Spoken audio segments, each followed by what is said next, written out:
Trump's approval rating is now slipped into the low 30s now, with a new poll showing that he is at 34%.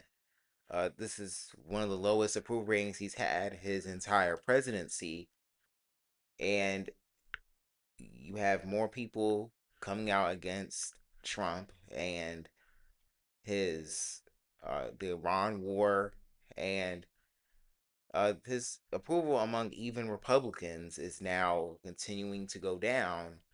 He's now at 61% among his own party, where this is 30 points since January 2025.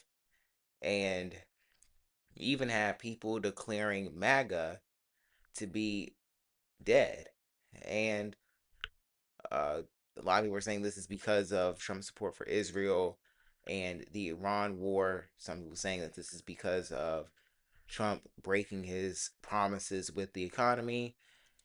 And you have members of Congress that once supported Trump, Marjorie Taylor Greene, Thomas Massey, now opposing Trump.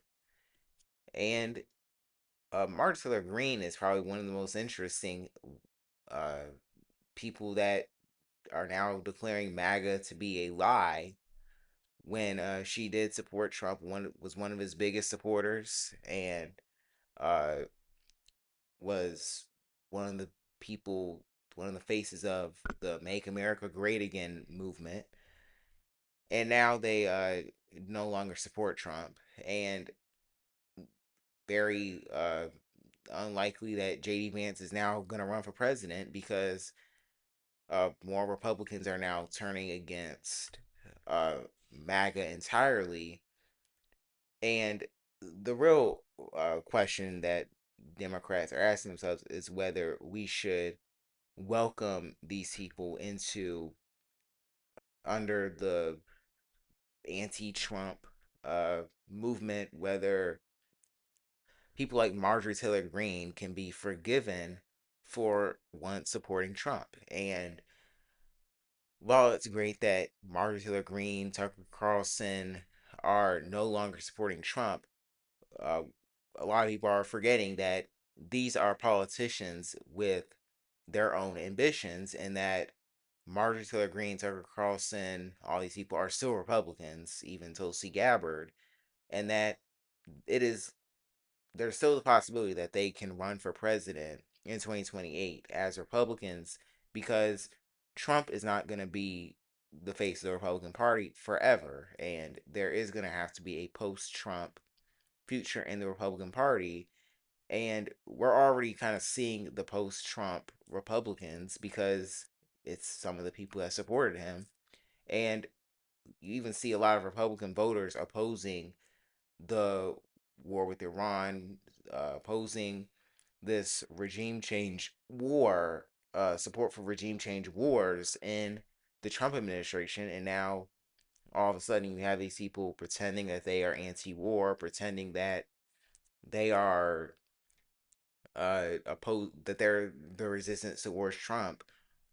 And I don't I think Marjorie Taylor Greene has a lot to prove before we even consider her to be uh welcomed on the left. I have even seen leftists say that we should try to forgive Marjorie Taylor Greene and the post MAGA Republicans when, like, these are not just voters, these are politicians that supported Trump, that helped him get elected.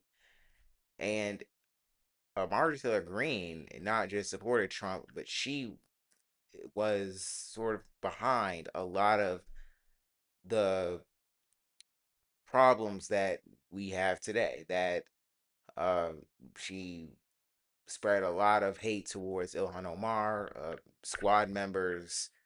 So for the left to now, for some leftists to say that we should forgive her, I just don't think it is productive. I don't think it is beneficial. And I think instead of saying that we should forgive these people, instead we should try to move.